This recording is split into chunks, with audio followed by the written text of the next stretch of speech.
All right, starting with this riddle which says, I am something, whatever you see or whatever you experience can be traced back to me. What am I? Good day, MFMC viewer. My name is Tolu Alope John, also known as Dynamics of Yahweh. Thank you very much for having me. Okay, back to the riddle which says, I am something, whatever you see or experience can be traced back to me. What am I? To have a better guess of what the answer could be, what are the things we see and experience? We're talking about advancement in science and technology, talking about the numerous innovations, talking about the environmental, societal, and cultural evolution and growth, talking about the feelings of ecstasy, feelings of exhilaration, the feelings of joy and happiness, the feelings of sorrow, sadness, depression, anxiety, fear, talking about unity, tranquility, pandemonium, chaos, talking about success and failures, and what have you. All these can be traced to something. What is that thing? You will agree with me without no doubt that this singular source is very, I can't but stress very powerful. What is this thing we're talking about? It's nothing but the mind. The mind. I repeat, the mind. The mind is one of the most powerful and potent things God has gifted to man. That's why the life of a man is determined by the activity of the mind. The moment the mind becomes inactive, that particular life is said to be non-existent. Now, there's something known as the mindset or the configuration of the mind. We could also call it the settings of the mind. It is actually the established belief, the thoughts and attitude in which we default to internally. That's what the mindset is. And it's important to note that the mindset is the engine of the vehicle that drives us to our destiny. So I have a better picture of what it says, of what I just said now is the saying which says, be careful of what goes through your mind. Be careful of your thoughts, for it becomes your actions and influences your speech.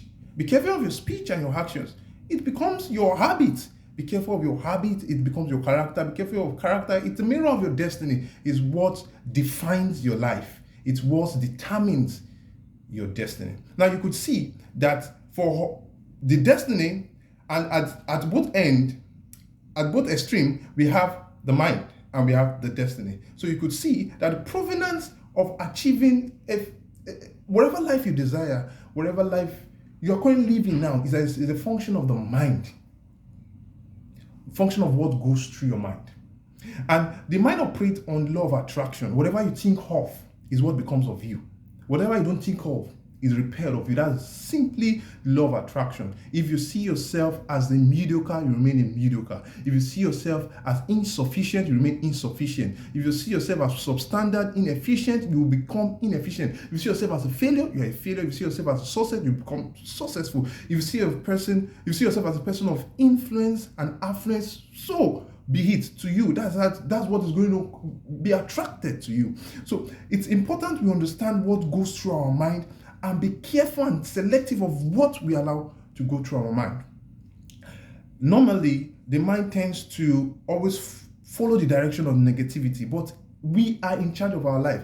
Life is what will make it to be. That means we are the drive. We are the one in front of the wheel. Just as I said that the mind is the engine of the vehicle that takes us to our destiny. But who is in control of the mind is myself and you.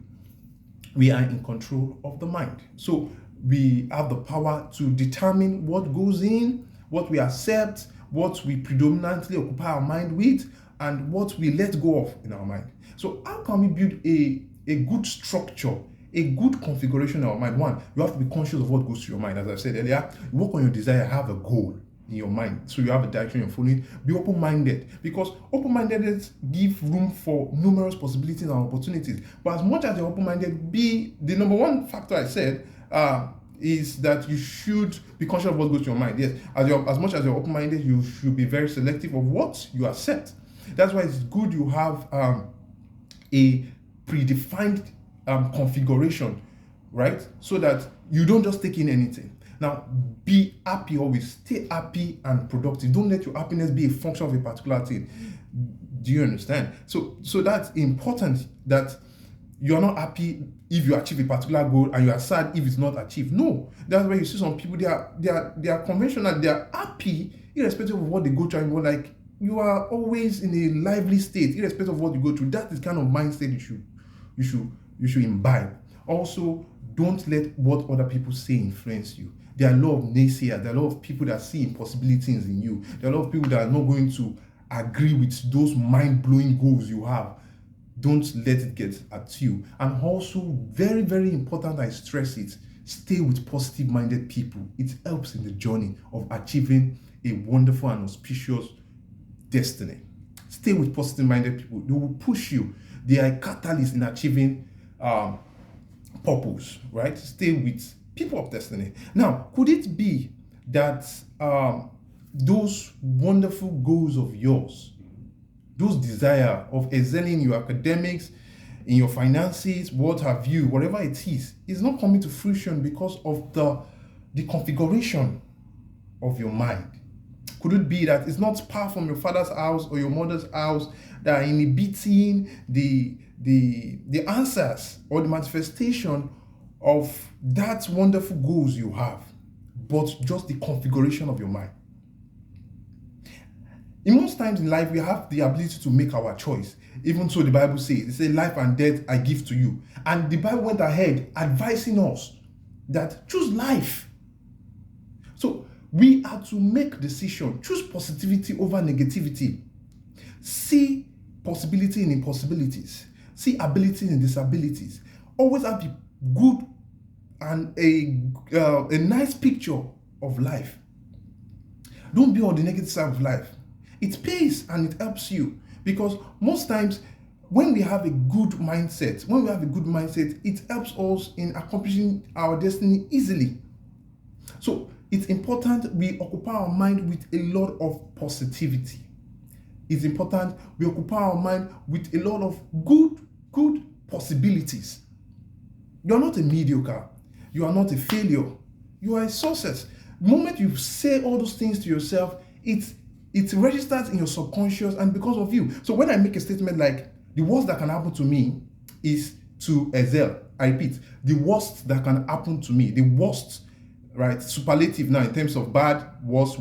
The worst that can happen to me is for me to excel.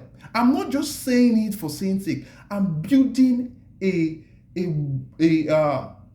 wonderful structure, a wonderful configuration of my mind that doesn't give room for any possibility of failure.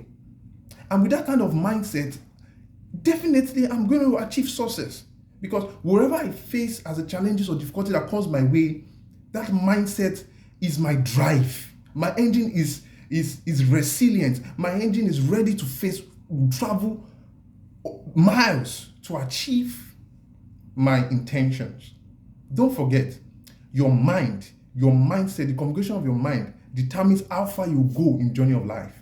It's the engine of the vehicle that takes you to your destiny. So preoccupy your mind with positivity and let go of negativity. Let go of naysayers. Let go of things that will keep you depressed and keep you in a low state in life. I will end with this. And for you to understand that for any transformation to occur, it starts with the mind. And the Bible makes us to understand this from the Bible, which says in the book of Romans 12 verse 2, it says, be ye transformed by the renewal of your mind. It says for any transformation to occur, what can we say get from the verse? It says for any transformation to occur, it means it starts from somewhere. There have to be a rehabilitation. There have to be a renovation somewhere, which is what? The mind. It tells you that the provenance for any transformation, the source for any transformation is the mind.